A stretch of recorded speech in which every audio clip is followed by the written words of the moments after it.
네, 오늘 말씀은 바울이 격분한 이유라는 제목을 가지고 사도행전 7장 46절에서 60절 말씀을 나누도록 하겠습니다. 사도행전 7장입니다. 다윗이 하나님 앞에서 은혜를 받아 야곱의 집을 위하여 하나님의 처소를 준비케 하여 달라 하더니 솔로몬이 그를 위하여 집을 지었느니라. 그러나 지극히 높으신 이는 손으로 지은 곳에 계시지 아니하시니 선지자의 말한 바 주께서 이르시되 하늘은 나의 보좌요 땅은 나의 발전상이니 너희가 나를 위하여 무슨 집을 짓겠으며 나의 안식할 처소가 어디냐. 이 모든 것이 다 내 손으로 지은 것이 아니냐 함과 같으니라. 목이 곧고 마음과 귀에 할례를 받지 못한 사람들이 너희도 너희 조상과 같이 항상 성경을 거스르는도다. 너희 조상들은 선지자 중에 누구를 핍박하지 아니하였느냐. 의인이 오시리라 예고한 자들을 저희가 죽였고 이제 너희는 그 의인을 잡아준 자요 살인자가 되나니 너희는 천사가 전한 율법을 받고도 지키지 아니하였도다. 저희가 이 말을 듣고 마음에 찔려 저를 향하여 이를 갈거늘 스데반이 성령 충만하여 하늘을 우러러 주목하여 하나님의 영광과 및 예수께서 하나님 편에 서신 것을 보고 말하여 보라 하늘이 열리고 인자가 하나님 우편에 서신 것을 보노라 한데 그들이 큰 소리를 지르며 귀를 막고 일제히 그에게 달려들어 성 밖에 내치고 돌로 칠세 증인들이 옷을 벗어 사울이라 하는 청년의 발 앞에 두니라. 그들이 돌로 스데반을 치니 스데반이 물려 이르되 주 예수여 내 영혼을 받으시옵소서 하고 함께 읽겠습니다. 무릎을 꿇고 크게 불러 주여 이 죄를 저들에게 돌리지 마옵소서 이 말을 하고 자니라. 예, 여기까지 말씀을 보고 이 말씀을 중심으로 해서 오늘 그 사도가 이 스데반의 순교에 대해서 나누도록 하겠습니다. 기도하겠습니다. 주님, 오늘 이렇게 주일을 맞이하여서 오늘 본문 말씀을 통해서 주님께서 우리에게 주신 말씀을 묵상하고자 합니다. 스데반의 이 설교를 통해서 우리가 지녀야 할 참 교회의 모습을 생각해보고 카리스 교회가 주님 앞에 온전히 그 성전된 삶을 살아가는 성도들로 주님께서 준비시켜 주시고 어디 가든지 무엇을 하든지 주님의 성전된 삶을 사는 성도들 되게 하여 주시옵소서. 예수님의 이름으로 기도합니다. 아멘. 네, 오늘 탐구해야 될 제목은 이거 딱 하나입니다. 바울은 왜 격분했는가? 여기서 보면은 이 사울이라는 청년이 곧 바울이고요. 이 바울은 어쨌든 스데반의 설교를 듣고 어마어마하게 격분을 했거든요. 그래서 결국은 한 사람을 돌로 쳐서 죽일 만큼 이 설교가 그렇게 강력했냐. 도대체 그 이유가 뭐냐. 이거에 대해서 한번 집중적으로 탐구를 해보려고 하는 겁니다. 자, 성서학자들도요. 진짜 논란의 여지가 많은 것 같습니다. 이게 죽일 만한 이유가 될까? 하는 그 부분에 대해서 논란의 여지가 있는 것 같고요. 그런데 어쨌든 한 사람이 죽었어요. 그래서 이 본문의 말씀의 가장 핵심적인 것만 제가 읽었습니다. 그래서 이 배경적인 설명을 듣기 위해서는요. 이 스데반이 왜 이런 설교를 할 수밖에 없었느냐라고 하는 것을 한번 봐야 될 것 같습니다. 그래서 이 설교를 할 수밖에 없는 이유가 6장에 나와 있습니다.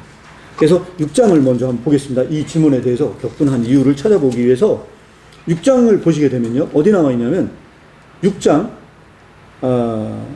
7 집사를 세웁니다. 6장에. 그 중에 아마 7 집사 중에 가장 탁월한 집사가 스데반이었던 것 같아요. 그래서 스데반에 대한 이야기가 나오는데 8절부터 나옵니다. 6장 8절. 스데반이 은혜와 권능이 충만하여서 큰 기사와 표적을 민간에게 행했습니다. 그래서 이 얘기를 하는데 아무도 당할 사람이 없는 거예요. 아무도 당할 사람이 없는데 그 10절이 나옵니다. 스데반이 지혜와 성령으로 말함을 저희가 능히 당치 못했다.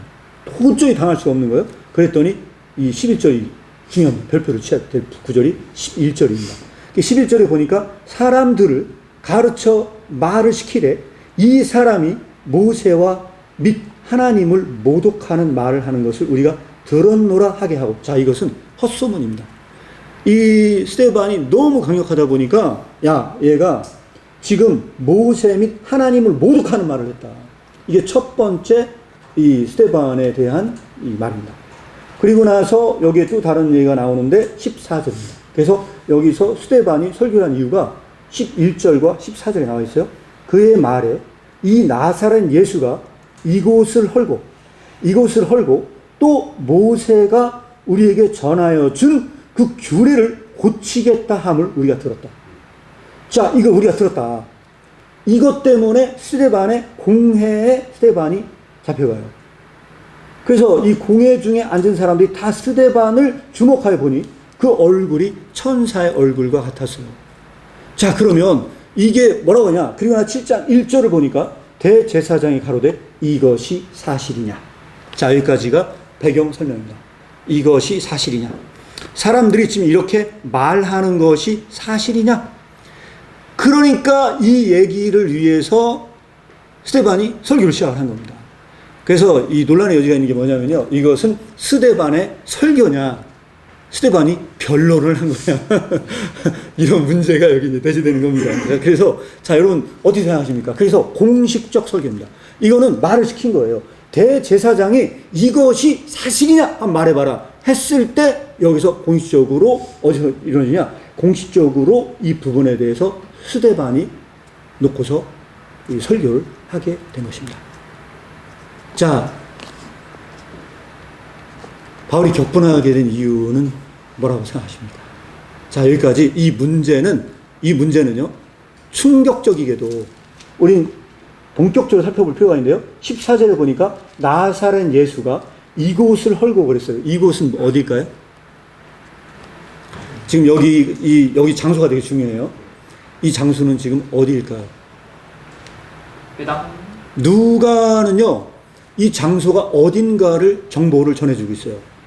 누가복음에 의하면 다른 복음서는 명확하지 않거든요. 예수님 십자가에 달린 후에 도망을 쳤잖아요. 도망을 갔는데 어디로 쳤는지 아무도 알 수가 없어요.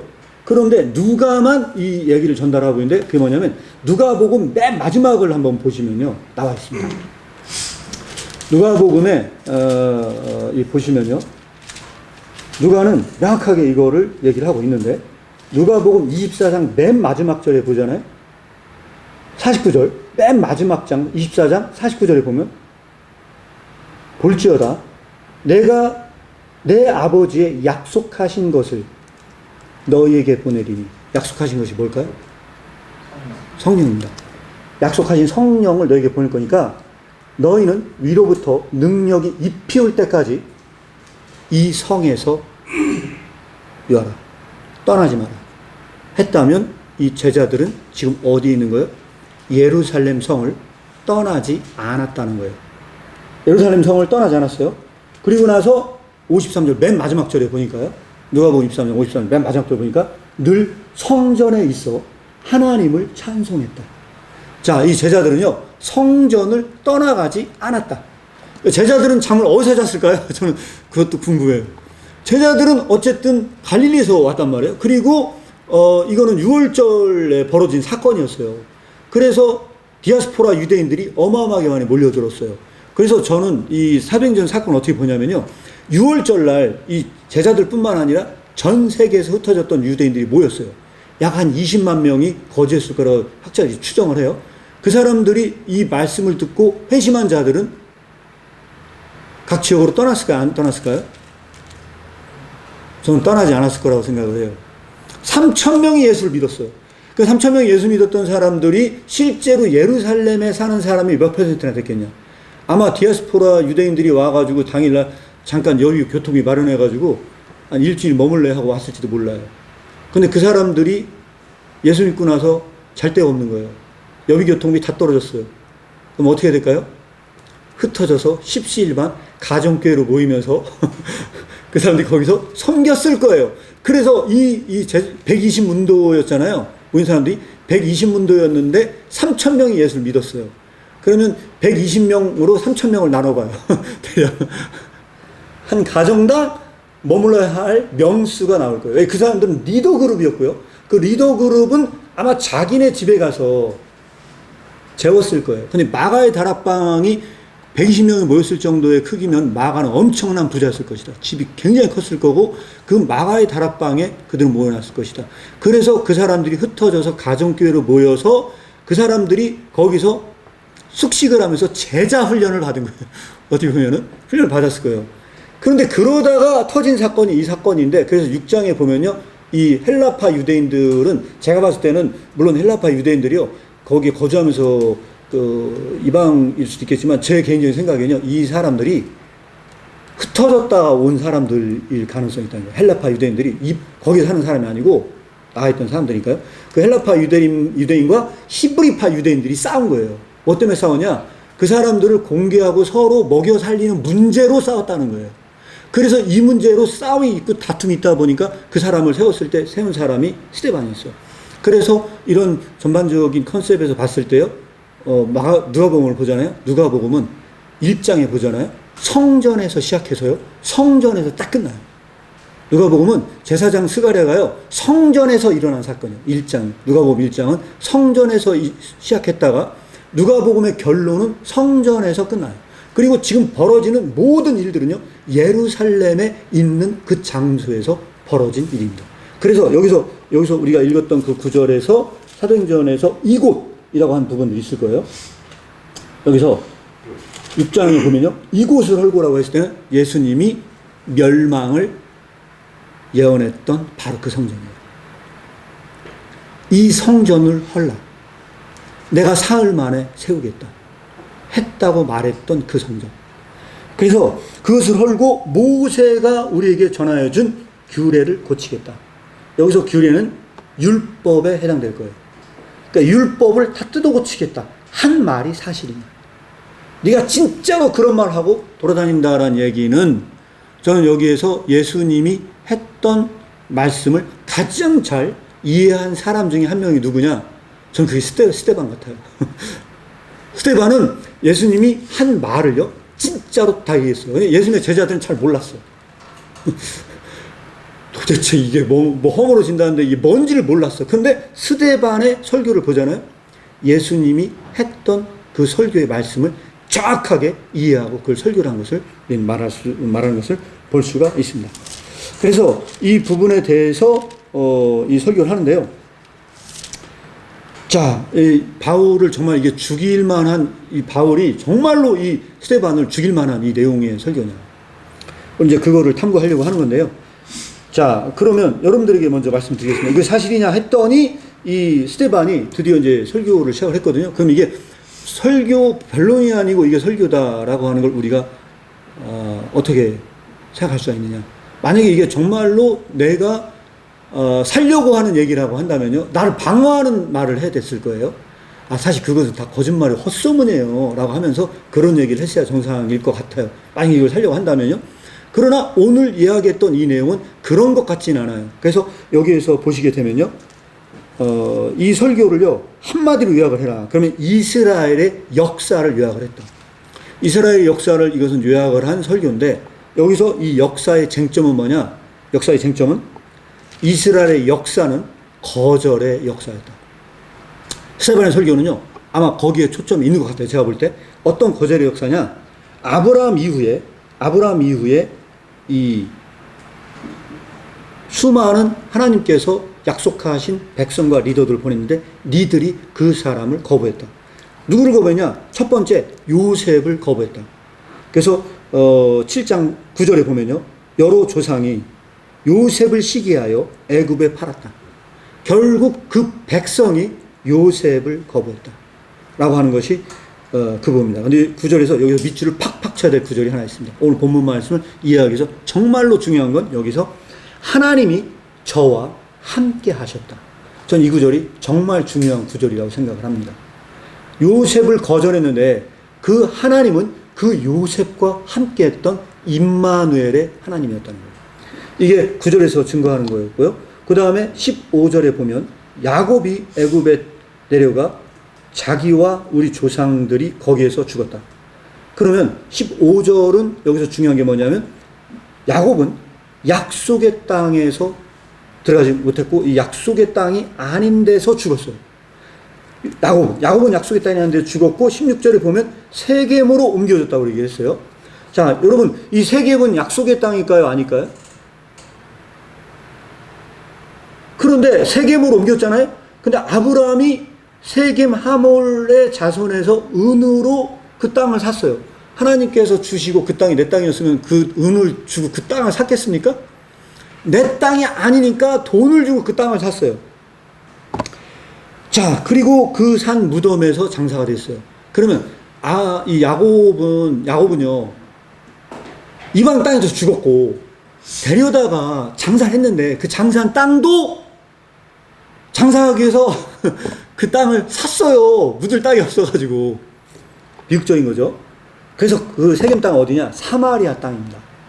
유대인들이 배척했던 그 사마리아 땅에서 묻었다는 거예요.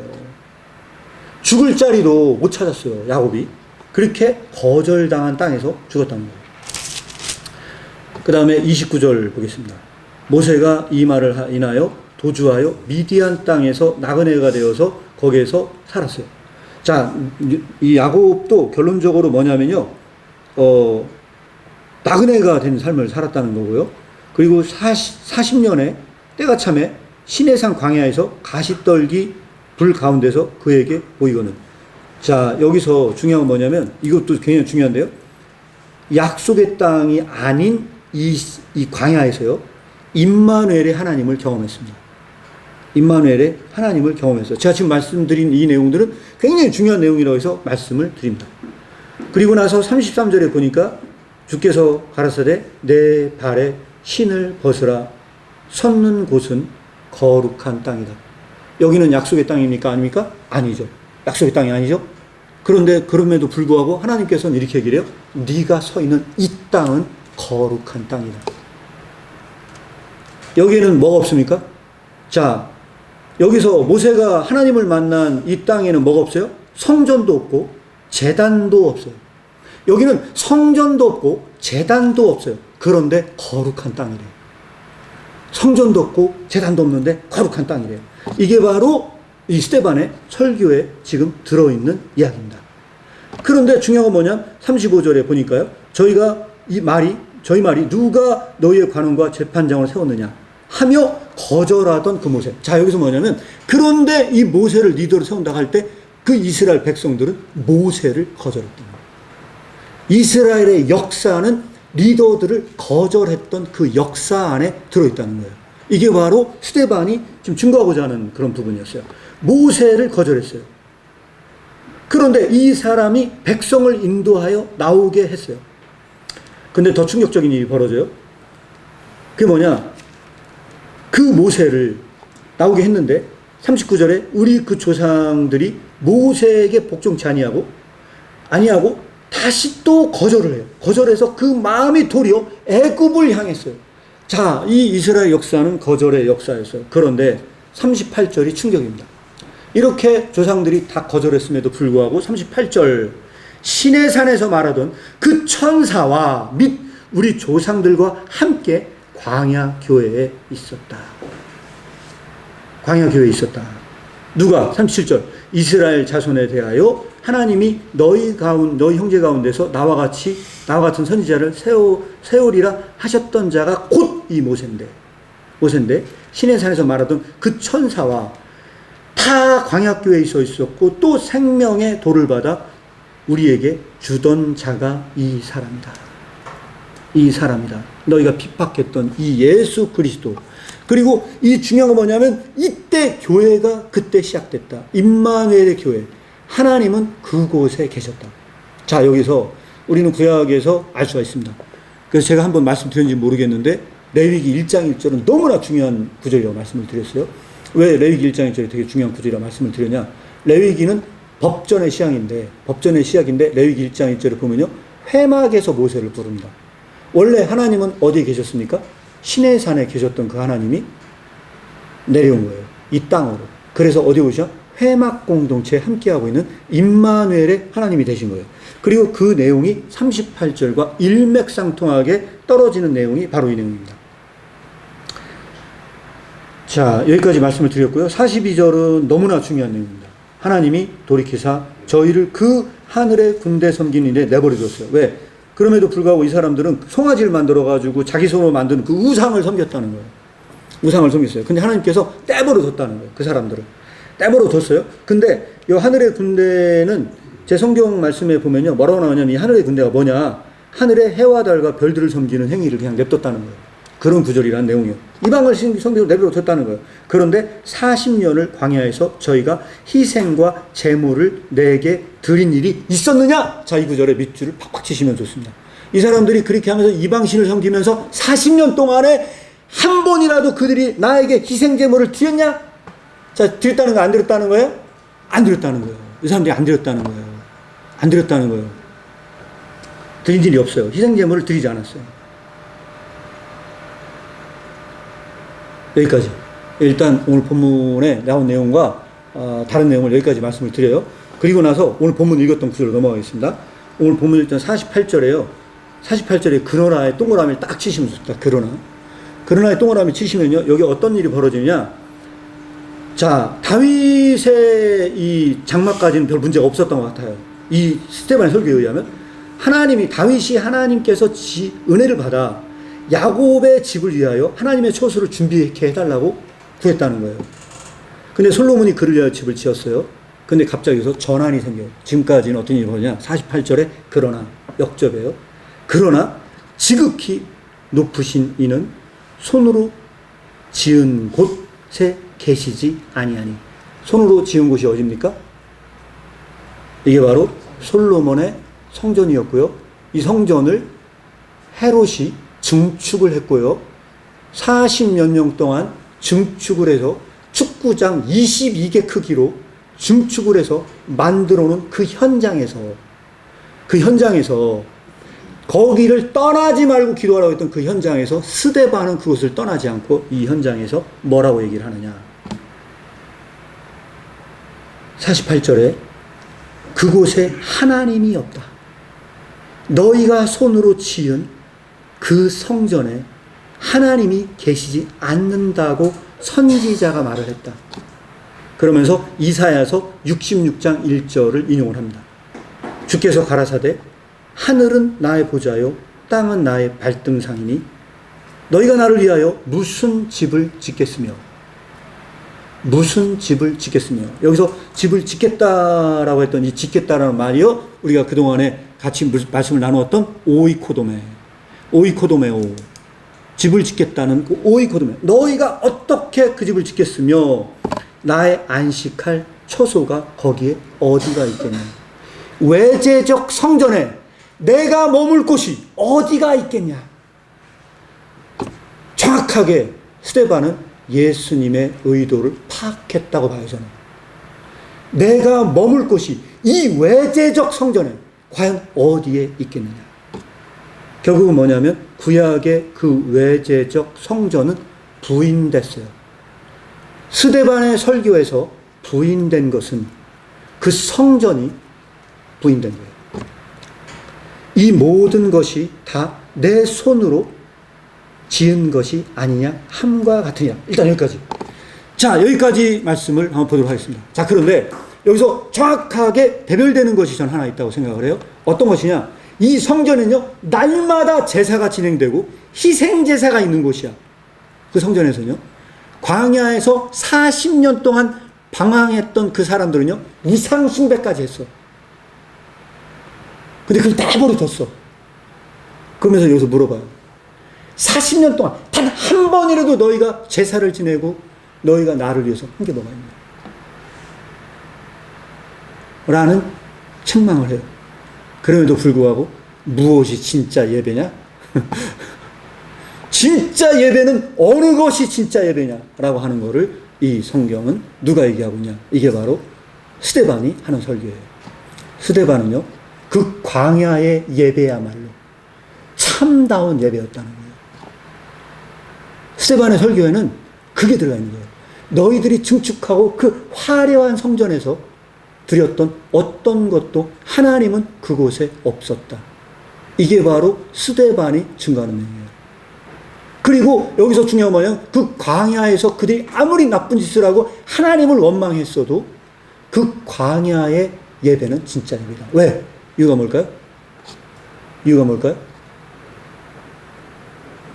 이유가 뭘까요? 네? 맞습니다. 아무리 개떡 같은 곳이더라도 그곳에 하나님이 계시기 때문에 우리가 드린 예배가 아무리 개떡 같을지라도 하나님께서 그곳에 계시면 그곳은 진짜 예배예요. 우상숭배를 하더라도 너희 가운데 내가 그곳이 함께하지 않냐. 그곳이 진짜 예배다. 하나님이 계시지 않는 것이 문제다. 이게 바로 스데반의 설교입니다. 이 스데반의 설교에서 여기서 중요한 뭐냐? 그러면서 51절에 보여요. 목이 곧고 마음과 귀에 할례를 받지 못한 사람들아. 이 말이 안 되는 거거든요. 왜 말이 안 되는 걸까요? 이스라엘 백성이야 진짜 할례 받은 백성들이에요. 근데 그 할례 받은 백성들에게 진짜 할례 받지 않는 건 니들이다라고 하면서 거꾸로 된 설교를 하는 거예요. 사람들아, 너희가 항상 성령을 거스려서 너희 조상처럼 한다. 자, 여기서 이 말씀을 듣고자 하는 그 공회에 모인 사람들에게 너희들이야말로 네 조상들처럼 너희를 세운 그 리더자들을 거절한 그 역사 속에서 정말로 그 리더들을 거절한 사람들은 바로 너희들이다 하는 설교를 한 거예요. 자, 어떻게 생각하십니까? 그 공회에서 있는 사람들은 어떤 사람입니까? 우리가 지금까지 얘기했죠? 제 사람들은 어떤 사람들입니까? 리더 그룹이죠. 그 리더 그룹들은 이미 모든 권력을 다진 사람들이에요. 근데 권력을 진 사람들 앞에서 정말로 진짜 할례 받지 못한 사람은 니들이고 니들이야말로 그 성령을 거스려서 조상들처럼 행하는 것은 바로 너희들이다 라고 하는 것은 스데반이 살기 위해서 변론을 하는 것 같습니까? 아닌 것 같습니까? 우리 이제 이런 부분에 대해서 생각을 해볼 필요가 있다 하는 게 첫 번째고요. 그 다음에 52절 한번 보겠습니다. 너희 조상들은 선지자 중에 누구를 핍박한 자들을 저희가 죽였고 이제 너희는 그 의인을 잡아준 자요 살인자가 되나니 너희들이야말로 정말로 살인자고 예수 그리스도를 살인한 당사자들이다. 살인자가 되나니 너희가 천사에 전한 율법을 받고도 지키지 아니한 자는 바로 너희들이다. 내가 율법을 안 지킨 게 아니고 야, 아까 우리 그 기소한 내용들이 있었잖아요. 율법을 그 규례를 너희가 고치려고 한다 해서 들어보려고 하는데 그게 사실이냐 물어봤는데 자, 아니다. 정말로 이 율법을 천사가 준 모세가 준 그 율법대로 행하지 않고 이걸 어그로 트인 사람은 내가 아니고 나를 잡아다는 너희들이 그것을 그렇게 한 거다 라고 이 이야기를 전한 겁니다. 오늘 본문의 말씀은 이런 형태로 읽혀있어요. 그랬더니 이 말씀을 듣고 마음에 찔렸다. 이게 결론입니다. 오늘 본문 말씀의 전반적인 말씀의 구절을 해석하자면 여기까지 말씀을 드릴 수 있을 것 같아요. 자, 그럼 다시 이 친구 다시 들어왔습니다. 어떻습니까? 바울이 격분하는지 한번 어떤 것 같습니까? 여기까지. 바울은요, 이때 당시 나이가요, 약 한 30세쯤 됐대요. 한 30세쯤 됐었대요. 혈기왕성한 젊은이였어요. 혈기왕성한 젊은이였는데 석학 중에 석학이었어요. 사도 바울은요, 율법에 대해서는요, 사도 바울만큼 전문가가 존재하지 않았어요. 그는 빌립보서에서 뭐라고 얘기한 줄 아세요? 자기는 율법으로는 흠이 없는 자다. 대단한 사람이에요. 흠이 없는 자고 바리새파 중에 나는 바리새파다. 그러면 바리새파 중에 바리새파다 얘기했을 때 예수 그리스도의 십자가 사건의 현장에 있었는지 없었는지는 몰라요. 우리는 알 수가 없어요. 바울이 있었는지 없었는지. 그러나 이 정도의 리더 급이었다면요, 소문을 다 들었을 거예요. 다 들었을 거예요. 그리고 나서 우리가 그동안에 묵상해왔던 말씀, 돌 하나도 남지 않을 것이다. 외제적 성전은 다 무너질 거다 하면서 성전 청결 사건을 기억할 거예요. 성전을 청결했던 그 예수님의 사건에 대해서 다 들었을 거예요, 바울은. 그리고 나서 확인차 얘기 좀 들어보자. 들었을 거예요. 들었는데 스데반은 똑같은 얘기를 하는 거예요. 지금 이 성전에 하나님은 없다. 똑같은 얘기를 전해주고 있는 겁니다. 그리고 나서 정말로 그를 죽인 자는 바로 너희들이 죽였다. 니들이 십자가에 못 박아 맞잖아. 진짜 니들이 죽였잖아. 라고 하는 것을 들었을 때 우린 여기에서 제가 지금 설명한 것이 정말로 바울을 격분할 만한 이유냐 라고 하는 거를 좀 설명을 한번 드리려고 말씀을 드린 건데요. 어떻습니까? 바울이 격분할 만한 것 같은가요? 저는 여기에서 이 성전에 대한 이야기를 듣고 나서요, 진짜 바울은 격분했을 것 같아요. 제가 봤을 때. 왜냐하면 특히 여기서 헬라파 유대인들이 더 격분했을 것 같아요. 제가 봤을 때 헬라파 유대인들. 헬라파 유대인들은 왜 그러냐? 그들은 유월절날 지키려고 예루살렘에 왔는데 온 이유가 뭐냐? 순례자들이 마지막 종착지 순례자들의 마지막 종착지가 이 성전이거든요. 근데 이 성전에 하나님이 없대. 자기는 여비 교통이 탁 들여가지고 와가지고 막 그날 왔거든요. 근데 이 성전에 없다는 얘기를 듣고 나면 막 격분했을 것 같아요. 그래서 그 사람들이 사도 바울과 함께 돌로 쳐 죽인 데를 이거를 일조했던 부분들이 있었습니다. 그리고 나서 8장 1절에 보면요. 8장 1절에 이렇게 나옵니다. 사울이 그의 죽임당함을 마땅히 여기더라. 저놈 죽을 만해. 완전 성전 파괴하고 율법을 파괴하는 자야. 저런 사람은 죽어야 돼. 하고 그 생각을 했다는 거예요. 그날에 예루살렘에 있는 교회에 큰 핍박이 나서 사도 외에는 다 유대와 사마리아 모든 땅으로 흩어졌다. 모든 땅으로 흩어졌다. 그럼 이것은 잘된 일일까요? 잘못된 일일까요? 자, 어떻습니까? 여러분 생각은? 잘된 일인 것 같습니까? 잘못된 일인 것 같습니까? 겉으로 봐서는 잘못된 일인데 네. 이 일을 통해서 복음이 전파되었기 때문에 잘된 일.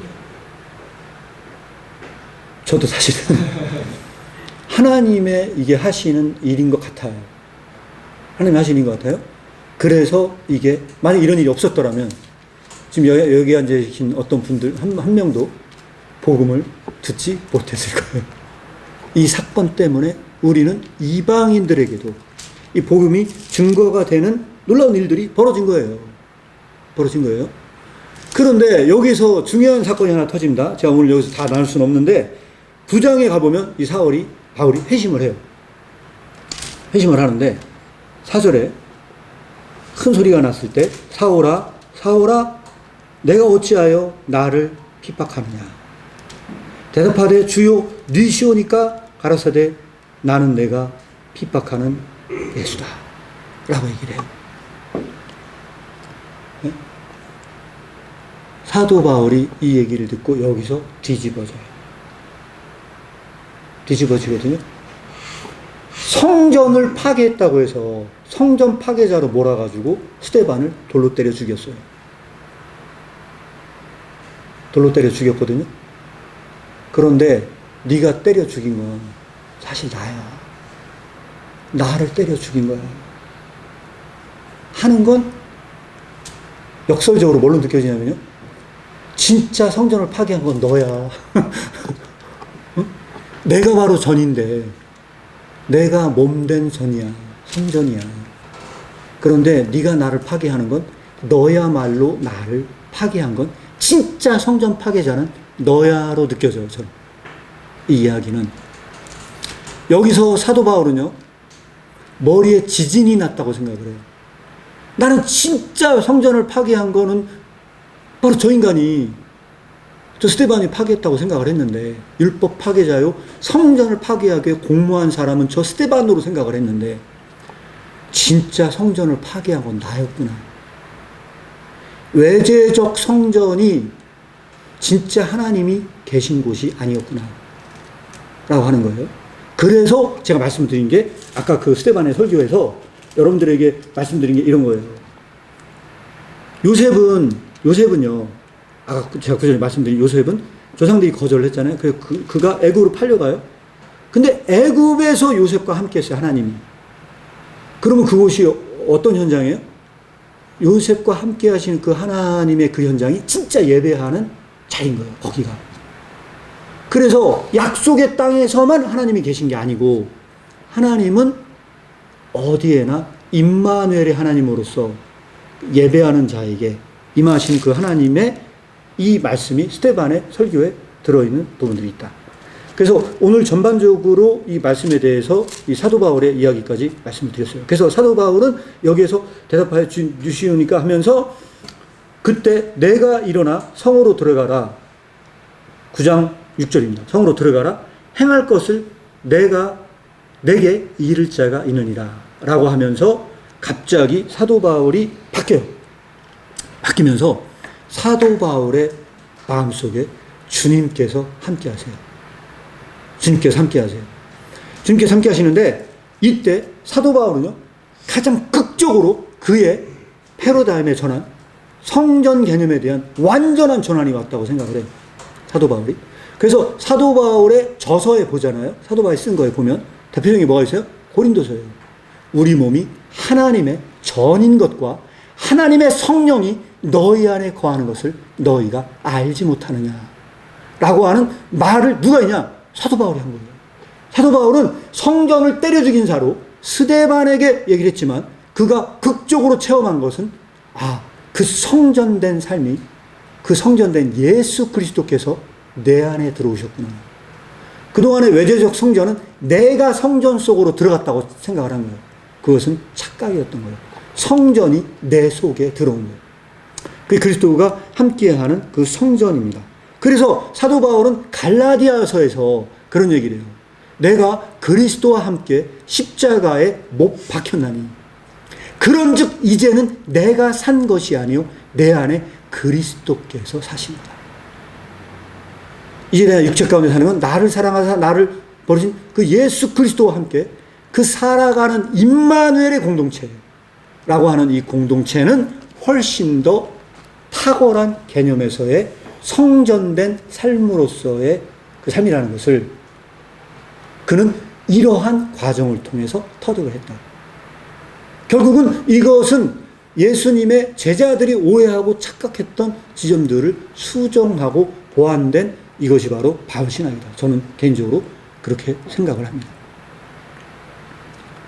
자, 마지막으로 하나만 더 여러분들에게 말씀을 드리고 말씀을 마무리하도록 하겠습니다. 광야 교회 어떻습니까? 광야 교회에서는 하나님은 어디에 거하세요? 회막 공동체예요. 그 하나님은 회막 속에 계세요. 그래서 그들이 사막을 어디를 다니든 하나님은 그들과 함께 동행하세요. 왜? 그 12지파가 있고 회막은 한가운데 있잖아요. 그리고 회막 들고 다니면서 이동하는 곳곳마다 하나님께서는 늘 그들과 함께 있어요. 원래는 시내산에 있었지만 모세가 십계명의 그 율법과 함께 그 가져올 때 하나님은 율법만 주신 게 아니고 율법과 함께 하나님 자신이 내려오셔서 그 공동체 속에 거하셨어요. 이게 바로 임마누엘의 공동체예요. 그래서 그들의 공동체 속에 함께 하시는 그 하나님이세요. 질문입니다. 오늘날 믿는 자는 어떻게 믿느냐? 그 성전된 그리스도께서, 하나님께서 내 속에 산다고 이야기를 해요.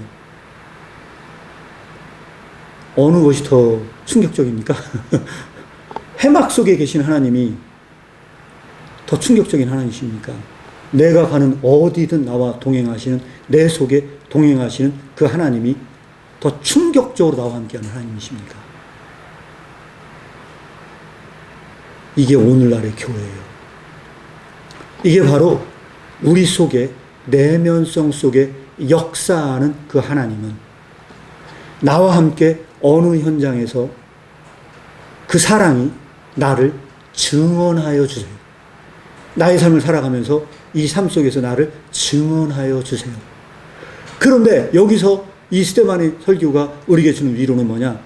나의 삶이 깨끗할 때만 하나님이 함께 하신다는 게 아니에요. 내가 죄를 저지르고 내가 잘못된 길을 가고 그 우상 숭배를 하는 그 순간에도 하나님께서는 우리와 동행하는 임마누엘의 하나님이시라는 거예요. 그리고 바로 그 현장에서 우리가 아무리 잘못을 범한다 할지라도 그곳에서 날마다 늘 동행하시는 그 현장 속에서 있는 그 삶이야말로 이것이 진정한 예배다. 이게 바로 우리는 스데반의 설교에서 우리는 이것을 볼 수가 있습니다. 그래서 믿는 자 속에서는 제사가 생략돼요. 하나님께서는 제사를 원하지 않아요. 그래서 이 예배 공동체 안에서는 제사가 누락됩니다. 그래서 지금도요, 성례전을 강조하는 교회들이 있어요. 로마 가톨릭은 성례전을 강조합니다. 이 성례전을 강조하는 교회에서는 지금도 그 제단이 있어요. 성례전을 해야 되는 그 제단이 존재해요. 그런데 말씀을 중심으로 선포하는 개신교 기독교는요, 그 제단이 사라졌어요. 저는 그런 제단이 사라진 것도 이와 맥락을 같이 한다고 생각을 합니다. 그래서 이 말씀의 중심의 교회에 서 있는 것이 바로 믿는 자의 교회입니다. 네, 이 말씀을 드리면서 제가 역사적으로 일어났던 하나의 얘기만 마무리를 하고 오늘 마무리를 하도록 하겠습니다.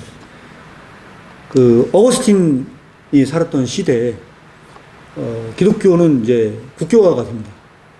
그 국교화가 되는데 그 도나투스트파라는 아프리카에 당시로 농사지면서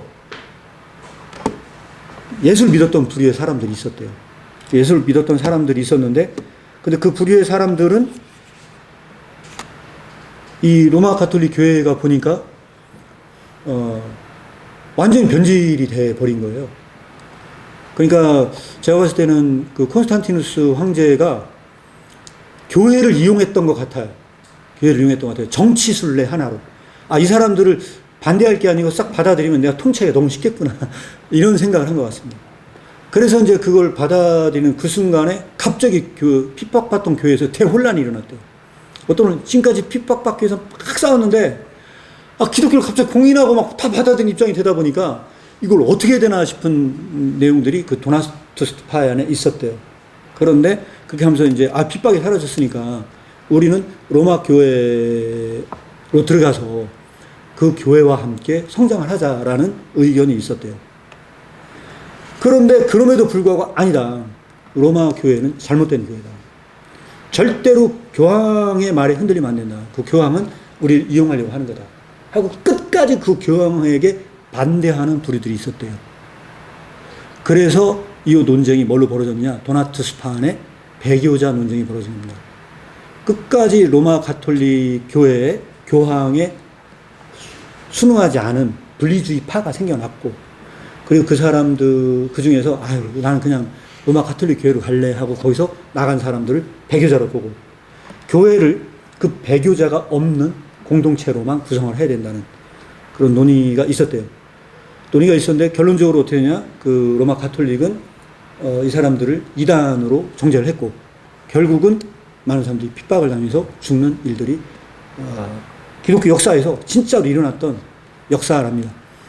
자세하게 전부 다 말씀을 드릴 수는 없으나, 그러나 지금에 와서 역사가들에 의해서, 기독교 역사가들에 의해서 다시 한번 이것이 재평가되는 것은 뭐냐면, 도나투스트 파들이야말로 오히려 진짜 끝까지 복음의 이단으로 정죄를 받았지만 끝까지 복음의 그 본질을 간직하기 위해서 했던 부류의 사람들이었다라는 이제 평가를 하는 것을 봤습니다. 저는 시대를 막론하고 저는 똑같다고 보거든요. 결국은 진짜 복음을 수호하기 위해서 살아가는 부류의 사람들은요, 소수일 수밖에 없다고 저는 내린 결론이고요. 그리고 이 종교가 결국은 정치와 같은 입장에 서면 언제든 역사에서는 그 종교는 타락할 수밖에 없었다. 우리들의 살아가는 이 카리스교회 성도님들의 삶은 어떠십니까? 날마다 주님 앞에 드리는 그런 예배의 공동체로서의 삶을 사시는지요? 혹은 넘어질 때도 있는지요? 저는 그 넘어지는 순간에 하나님께서 그럼에도 불구하고 떠나지 않고 우리에게 함께 한다는 그 확신. 저는 그것이 이 예배 공동체의 가장 중요한 믿음의 확신이라고 생각을 합니다. 날마다 살아가면서 혹시 넘어지는 순간이 있다 하더라도 믿음으로 승리하는 여러분들이 되기를 축복합니다.